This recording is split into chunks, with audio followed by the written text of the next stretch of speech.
Roberto Carlos এই নামটি আমাদেরকে মনে করিয়ে দেয় ব্রাজিলের কিংবদন্তি ফুটবলারকে। তবে আজকের ভিডিওতে আমরা কথা বলবো ভিন্ন একজন রবার্তো কার্লোসকে, আর্জেন্টাইন রবার্তো কার্লোসকে নিয়ে। রবার্তো কার্লোস মারিও গোমেজ, তিনি এখন নতুন Bashundhara Kings coach. Mario Gomez সম্ভবত বাংলাদেশের মাটিতে আসা সবচেয়ে হাই প্রোফাইল কোচ। তিনি তার ক্যারিয়ারে কোচিং করিয়েছেন রোনালদো নাজারিওর মতন খেলোয়াড়দের। এছাড়াও তিনি ছিলেন ইন্টার মিলান এবং ভ্যালেন্সিয়ার সহকারী কোচ, এবং তিনি ছিলেন মায়োর্কার হেড কোচ।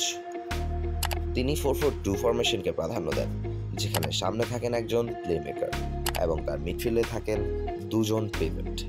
পিভট বলতে বোঝানো হয়ে থাকে ডিফেন্সিভ মিডফিল্ডারদের।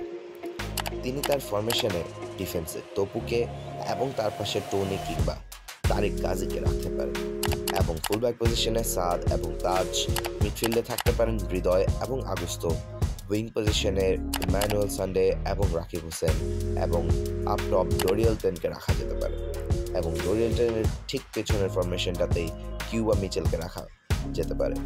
তবে নতুন নিয়ম অনুযায়ী তাকে একজন বিদেশি প্লেয়ার বাদ দিতে হবে। সে বিদেশি প্লেয়ার কে হবে?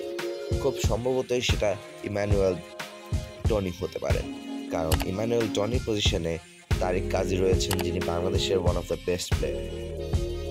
তবে ইনজুরি প্রোন রাফায়েল আগস্তো কেউ বাদ দিলেও খুব একটা ভুল হবে না। অবশ্য তিনি তার কৌশল ও ফরমেশনেও পরিবর্তন আনতে পারেন।